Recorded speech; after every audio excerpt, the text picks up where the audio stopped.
শুক্রবার দুপুরে করণদিঘি ব্লকের লাহুতারা ২ নম্বর অঞ্চলের বুধরা এলাকায় জলস্বপ্ন প্রকল্পের কাজের জন্য ফিতে কেটে ও নারকেল ফাটিয়ে শুভ সূচনা করলেন বিধায়ক গৌতম পাল। এই দিন উপস্থিত ছিলেন করণদিঘির বিধায়ক সহ লাহুতারা ২ নম্বর গ্রাম পঞ্চায়েতের প্রধান, উপপ্রধান ও তৃণমূল কংগ্রেসের নেতা সহ গ্রামবাসীরা।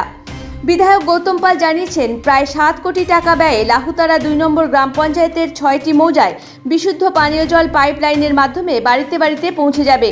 গরমকাল পড়তেই বিভিন্ন এলাকায় পানীয় জলের সমস্যা দেখা দিত, তবে এইবার জলস্বপ্ন প্রকল্পের মাধ্যমে জল পৌঁছে যাবে প্রত্যেকটি বাড়িতে।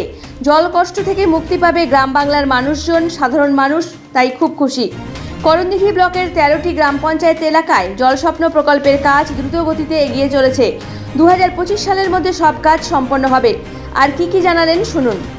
আমাদের মাননীয় মুখ্যমন্ত্রী যে জলস্বপ্ন প্রকল্পের কাজ চালু করেছেন, তারই আজকে শুভ উদ্বোধন ছিল করণদিঘি ব্লকের লাহুতারা 2 অঞ্চলের বুধরাডাঙ্গিতে। বুধরায় এখানে রিজার্ভারটি হবে এবং এখানে ৬টি মৌজা নিয়ে প্রায় ১০,০০০ মানুষ উপকৃত হবে। এখানে বুধরা সহ জয়নগর, বসরা, আলমপুর,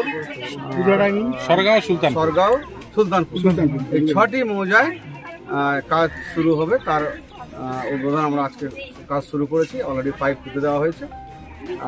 এলাকার মানুষ খুব খুশি যে বাড়ি বাড়ি তারা জল পেয়ে যাবে এবং মুখ্যমন্ত্রী বলেছেন ২০২৪ সালের মধ্যে সমস্ত বাড়িতে উনি জল পৌঁছে দেবেন। তাতে আমাদের প্রায় 50% কাজ হয়ে গেছে, 50% কাজ বাকি আছে। এই বছরে আশা করছি আমরা সম্পূর্ণ হয়ে যাবে।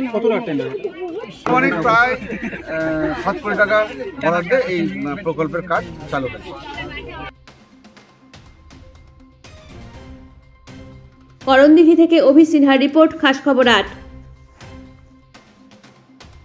এখন আপনিও রিপোর্টার। আপনার এলাকার যে কোনো খবর পাঠান এই নম্বরগুলোতে।